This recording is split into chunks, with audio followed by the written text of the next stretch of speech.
नमस्कार. आज आपण बनवूया भरलेलं कारलं. हे कारलं अतिशय चविष्ट लागतं आणि कडूही अजिबात लागत नाही. चला तर मग कारला की आपण उकळून घेऊया मीठ आणि हळद टाकून. आता आपण मसाल्याची तयारी करू. इथे मिक्सरच्या भांड्यामध्ये मी भाजलेले शेंगदाणे घेतलेले आहेत. हे बघा, 1 वाटी शेंगदाणे आहे. त्यामध्ये मी थोडंसं लसूणच्या पाकळ्या टाकते, थोडंसं आलं टाकते आहे आणि ते सुकं खोबरं घेतलेलं आहे. हे भाजलेलं सुकं खोबरं आहे, पण हे सगळं टाकून घेऊ. त्याच्यानंतर हे सगळं वाटण आपण मिक्सरला वाटून घेऊया. इथे कढईमध्ये 2 चमचे तेल टाकलेलं आहे. त्याच्यामध्ये मी आता 1 चमचा जिरे टाकते. जिरे चांगले तडतडले की आपण एक छोटा कांदा घेतलेला आहे, बारीक असा कापून, तो आपण याच्यावरती परतून घेऊया. कांद्याचा कच्चेपणा जाईपर्यंत आपण कांदा चांगला फ्राय करून घ्यायचा आहे.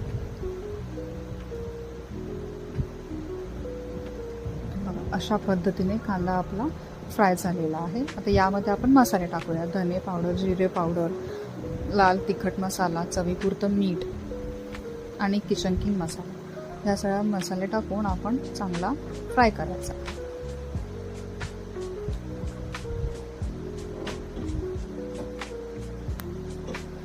आता यामध्ये मी थोडीशी चवीपुरती साखरही टाकलेली आहे.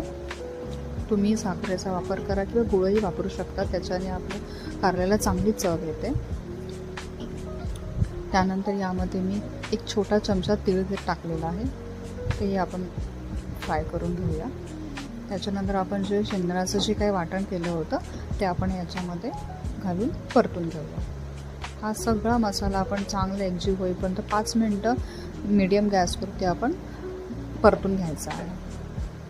बघा, अशा पद्धतीने एकजीव होईपर्यंत आपण परतून घ्यायचं आहे. त्याच्यानंतर आपण शेवटी कोथिंबीर टाकून 1 मिनिटभर अजून आपण मसाला परतून घेऊया.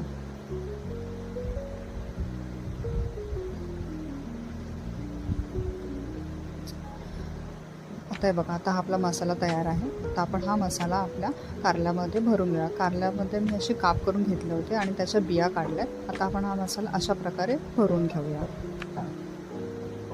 बघा, आता इथे कढईमध्ये मी कढीपत्ता टाकलेला आहे तेलात. आता आपण सगळे एक कारले सोडून घेऊ तेलात आणि आपण असे फ्राय करून घेऊया.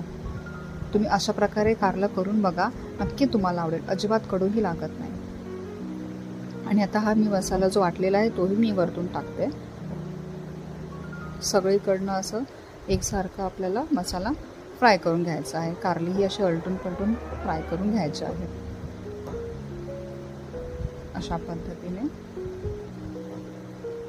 तुम्हाला व्हिडिओ आवडला असेल तर लाईक करा, शेअर करा आणि चॅनलला सबस्क्राईब नक्की करा.